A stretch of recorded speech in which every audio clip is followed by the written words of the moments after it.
What's up mga katropa? May dumating mula sa Lazada. By the way, welcome nga po pala sa first video to my first ever YouTube channel. Ngayon, mag-unbox tayo ng isang mechanical keyboard. Gigaware K880 mula sa Lazada. Ilalagay ko sa baba yung link kung saan namin ito nabili. Buksan na natin.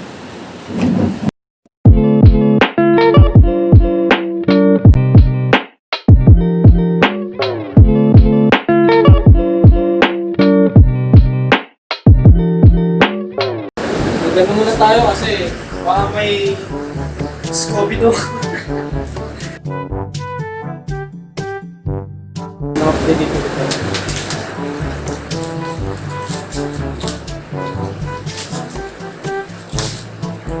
Maganda yung packaging, no? Ganda. Lazada. Kaya sa Lazada ako kumukuha kasi talagang packaging ko lang, panalo na eh. Parang may napansin lang ako na bago yung bago yung box, yung packaging bago. May tatak na ching-chong. Di ko kasi ching-chong eh. Gear of War. Wow. Ang galing. Ang galing! Ang galing! Check natin yung laman. Kasi dito magkakatanong. Check natin kung paano ba talaga ba.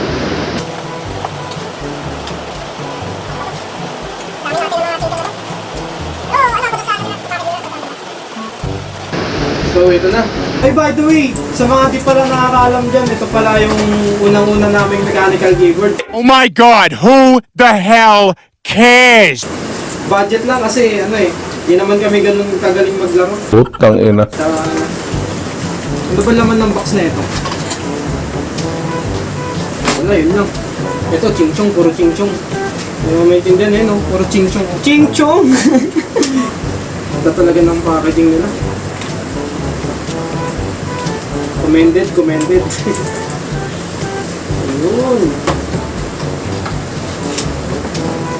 Medyo mabigat siya, no? Medyo mabigat kasi ito kasi yung first time ko na makahawak ng mechanical. Hindi na makahawak siya actually. First time ko talagang magkaroon ng sariling mechanical keyboard. Kasi, alam mo yun, yung pakiramdam ng first time, syempre, gandang-ganda ako ngayon. Sabi nila, blue switch daw to. Blue switch. Ayun o, naririnig nyo ba? Pag ganyan daw kaingay, mechanical keyboard daw eh. Hindi ko kasi alam eh. Pero, check natin yung kung blue switch ba talaga to. Check natin. So, di ko kasi alam eh. Sa nakita ko, tinatanggal nila to yun.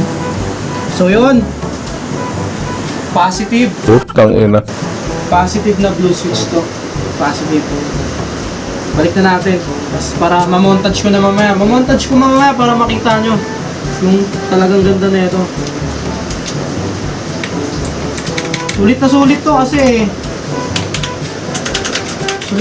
kasi first time namin. Para sa mga first time dyan na naghahanap ng budget mechanical keyboard, pasok na pasok tong kay Gigaware K880. 900 lang namin, 870, basta 800 something. Ilalagay naman namin sa link below yung price tsaka sa namin nakuha to. Yan, tingnan natin.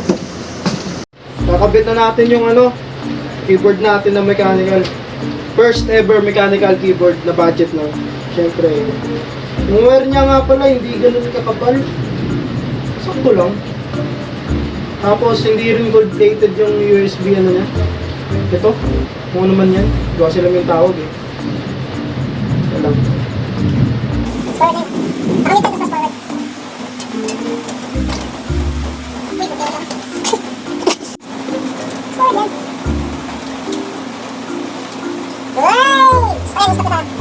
Kung first time mo magkaroon ng mechanical keyboard, talagang wow, alam mo yun? Talagang mamamangha ka kasi first time mo eh. Maganda siya actually para sa presyo niyang 800 plus lang.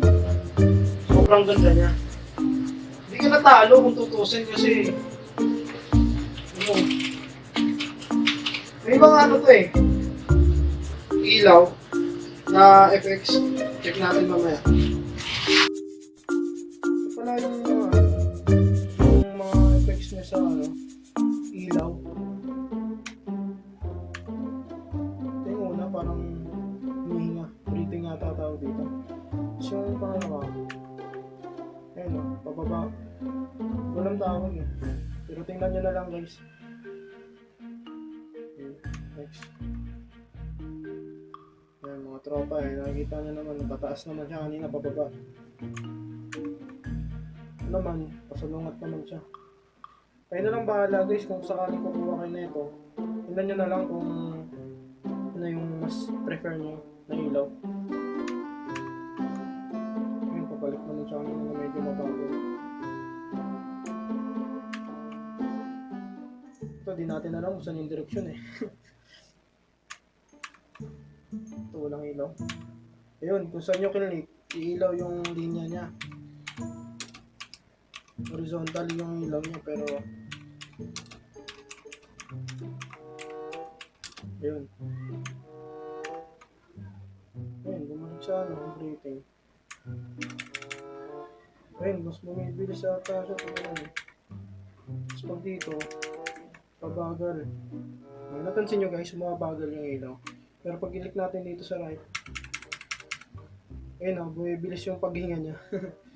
Maangas, para sa budget nga, na 800 plus lang sa Lazada. Panalong panalo na to. Yung pagkakabuild niya dito, ano naman, solid din. Pero plastic. Plastic siya, plastic.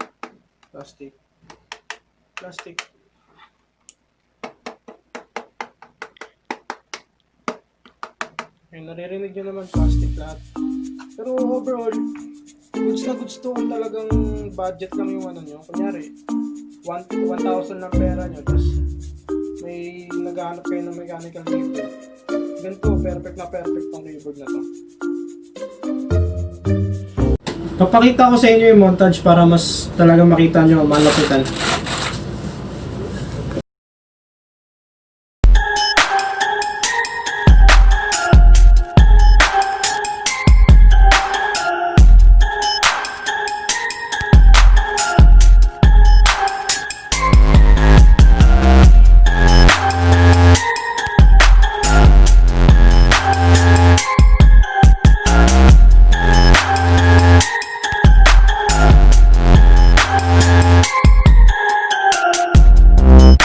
Yun nga, pag kung sakaling naghahanap talaga kayo ng budget na mechanical keyboard na 1,000 kunyari budget nyo, perfect to kasi wala ka nang talo dito eh.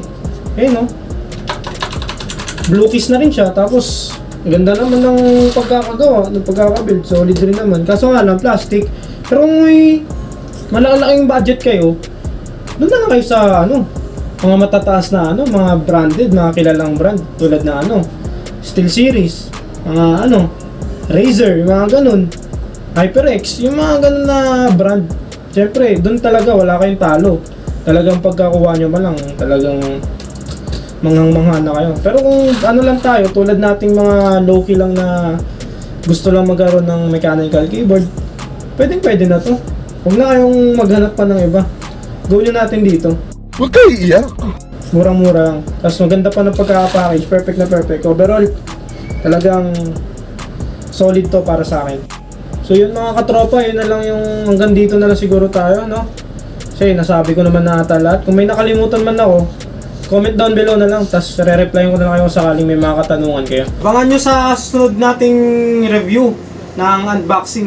I-review natin yung Razer Death Adder Essential. Gaming mice ng Razer na budget lang rin. Tulad nating mga bata na teenager na naghahanap pa rin ng mga gaming mouse.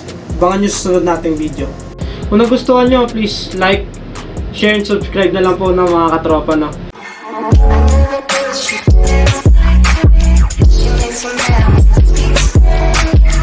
Como se llama?